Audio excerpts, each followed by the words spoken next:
politically and morally outraged by al-Qaeda's terrorist attacks against this city and against this country. Yet, we were also deeply troubled by the immediate groundswell of patriotic fervor, national chauvinism, and numerous acts of violence and harassment targeting individual Muslims and Arab Americans.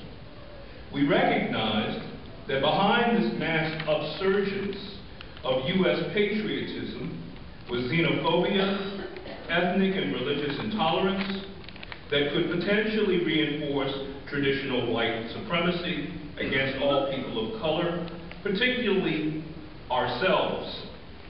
We questioned the Bush administration's Patriot Act of 2001 and other legal measures severely restricting civil liberties and privacy rights.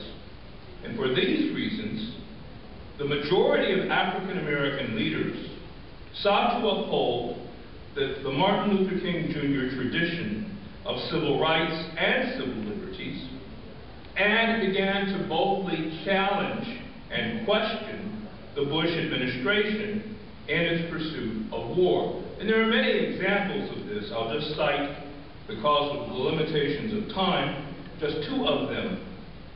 James A. Forbes, Jr. proposed, for example, that African Americans embrace a critical, quote, prophetic patriotism. Jim Forbes said, quote, you will hold America to the values of freedom, justice, compassion, equality, respect for all, patience and care for the needy, a world where everyone counts.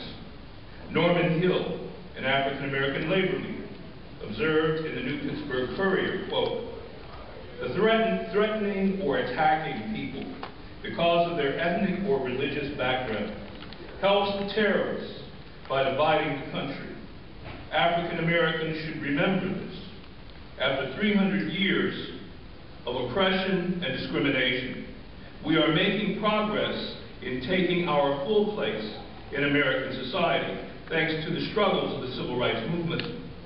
The last thing we want to see is a revival of hatred and discrimination based on race, ethnicity, religion, or nationality. In the presidential campaign this year, the candidate who best speaks to the tradition of Martin Luther King Jr. and what Martin represented in his opposition to the Vietnam War is unquestionably Illinois Senator Barack Obama. In a major address on March 20th at the University of Charleston, Obama urged the electorate to consider the destructive impact of Bush's 5-year-long war in Iraq had on the United States economy domestically.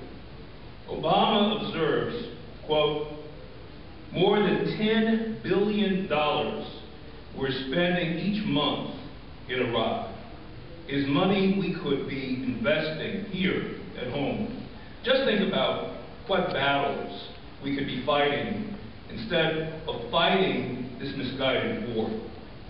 Obama showed the ability to break down the $10 billion Iraq war bill by illustrating how every U.S. family was bearing the cost of the financial burden. Quote, when Iraq is costing each household about $100 a month, you're paying a price for this war, Obama declared. No matter what the cost, no matter what the consequences, John McCain seems determined to carry out a third Bush term. That's an outcome America can't afford. Every day, this nation is slipping further into a serious economic crisis, while President Bush mindlessly tap dances outside the White House. Between September 2007 and January 2008, the median price for a U.S. home fell 6% compared to 1 year earlier. The private sector economy lost 26,000 jobs this January and another 101,000 jobs last month. and mortgage crises being experienced by millions of Americans with the political economy of the Iraq War. In other words, what is the link between economic inequality and militarism?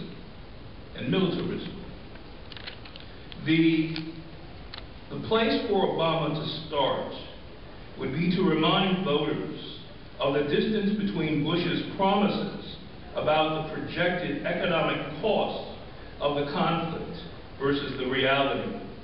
The federal government is incapable of addressing domestic economic problems, he might argue, because the Iraq War is so incredibly expensive.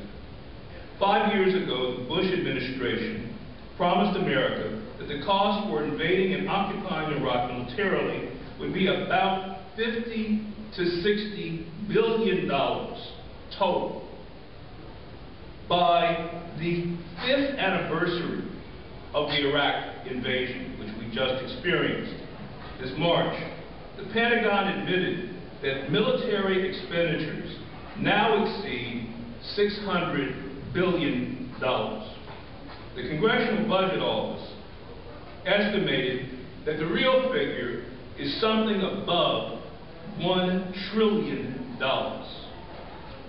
Joseph Stiglitz, my colleague at Columbia, estimates that the long-term cost for the Bush war in Iraq will actually exceed, not three, they have to rewrite the title of his book, The $3 Trillion War, actually will probably exceed $4 trillion. The way to comprehend this enormous waste of money and human lives that the United States government has carried out is to measure the unmet needs and the obligations that we are failing to address. Several days ago, for example, Hillary Clinton estimated the cost of the Iraq war at, quote, well over $1 trillion. That's enough to provide health care for 47 million uninsured Americans and quality pre-kindergarten care for every American child. That's enough to solve the housing crisis once and for all, make college affordable for every American student, and provide tax relief for tens of millions of middle-class families. And finally to conclude, Obama's biggest challenge, however, is to explain to the American people that both imperialist wars abroad and periodic economic crises here at home represent actually a structural failure within the U.S. economic and political system. That is, the link between the politics of poverty, the politics of imperialism, and the dynamics of militarism and war and military occupation. This was, of course, the realization of Martin just before his assassination.